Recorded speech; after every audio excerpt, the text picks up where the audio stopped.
Bismillahirrahmanirrahim. Assalamualaikum warahmatullahi wabarakatuh. Sini saya akan melihatkan studio baru, ya studio biasa aja lah, untuk mereview atau melihat video-video YouTube yang ada di Indonesia maupun di dunia. Ini saya akan mencoba YouTube-nya Ustadz Adi Hidayat yang judulnya Pertanda. Pernah tahukah Anda?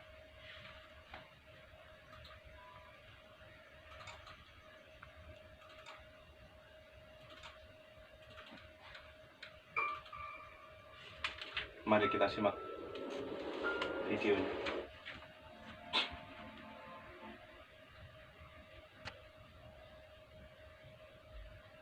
Bismillahirrahmanirrahim. Assalamualaikum warahmatullahi wabarakatuh. Alhamdulillah, wassalatu wassalamu ala rasulillah wa ala alihi wa sahbihi wa man wala wa ba'd. Saudara-saudariku, pernah tahukah Anda bahwa Nabi Ayyub alaihi salam pernah diuji oleh Allah dengan mengalami kebangkrutan? Seluruh hewan ternaknya mati, aset perkebunannya terbakar habis. Pernah tahukah Anda bahwa Nabi Ayyub pun alaihi salam pernah diuji oleh Allah Subhanahu wa taala dengan diwafatkannya seluruh anak keturunan? 12 anak keturunan wafat dalam waktu yang bersamaan.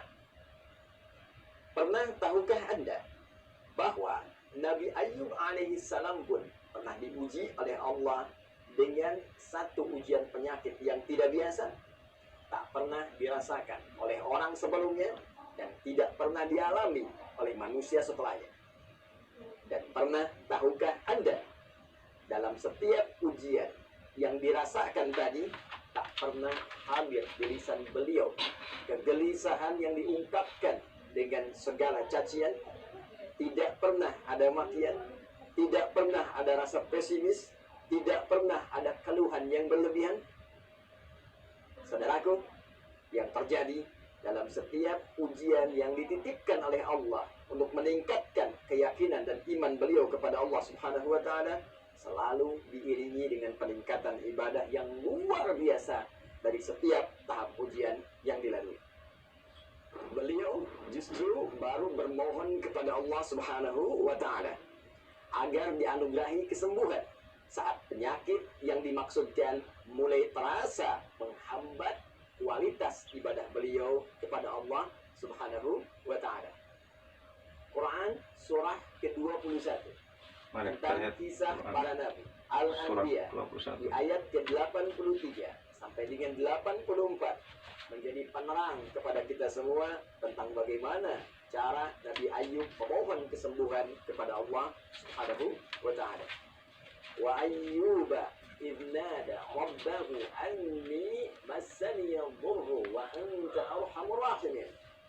Dan kami buka kisah Ayyub alaihi salam ketika beliau bermohon dengan khusyuk kepada Rabbnya, ya Allah, penyakit ini sudah mulai menghambat hamba untuk ibadah, sudah mulai menyakiti hamba, dan rasa sakit ini bukan hanya sekedar sakit berupa penyakit, tapi sudah mulai mengganggu hamba untuk ibadah kepadamu ya Rabb. Kalau cuma penyakit yang tidak mengganggu hamba untuk ibadah, hamba bisa menerimanya. Tapi kalau penyakit ini sudah mulai mengurangi cara hamba ibadah, mengurangi kualitas hamba untuk ibadah, maka hamba mohon kepadamu ya Rabb, anugerahkan kesembuhan agar hamba bisa ibadah maksimal seperti sebelumnya.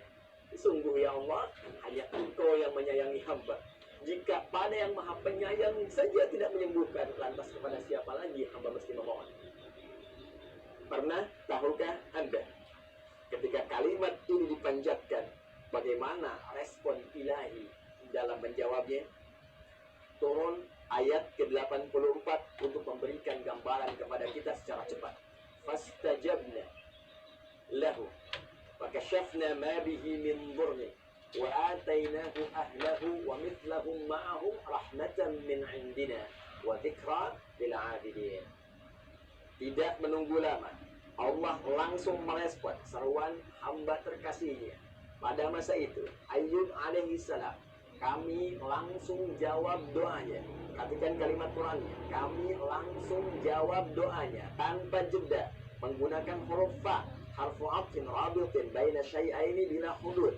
Huruf perangkai di antara dua peristiwa tanpa jeda. Peristiwa pertama bermohon, peristiwa kedua dikabulkan doanya.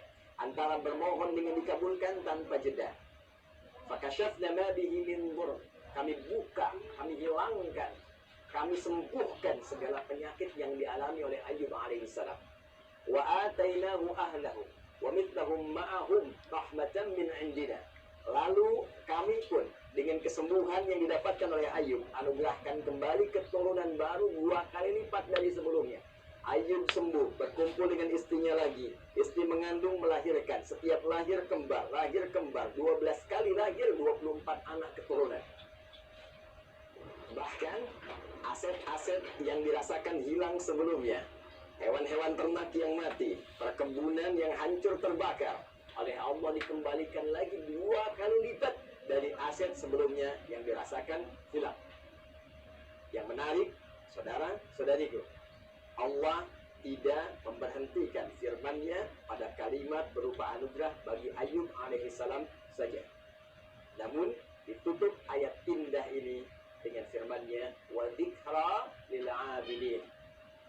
Dan seluruh kisah ini saya buka, kata Allah, untuk menjadi pengingat, menjadi pedoman, petunjuk lil 'abidin bagi hamba-hamba Allah yang saleh, bagi hamba-hamba Allah yang mengerti, yang mau belajar dari setiap tahap-tahap ujian kehidupan.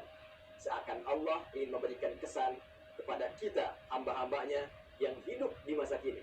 Saya buka kisah Ayyub alaihissalam. Boleh jadi kisah ini akan dialami oleh orang-orang di masa depan dengan keadaan yang berbeda, tapi substansi yang serupa. Bukankah di antara kita saat ini pernah mengalami kebangkrutan dalam usaha? Adakah di antara kita saat ini yang diuji dengan wafatnya 1 atau 2 anak keturunan?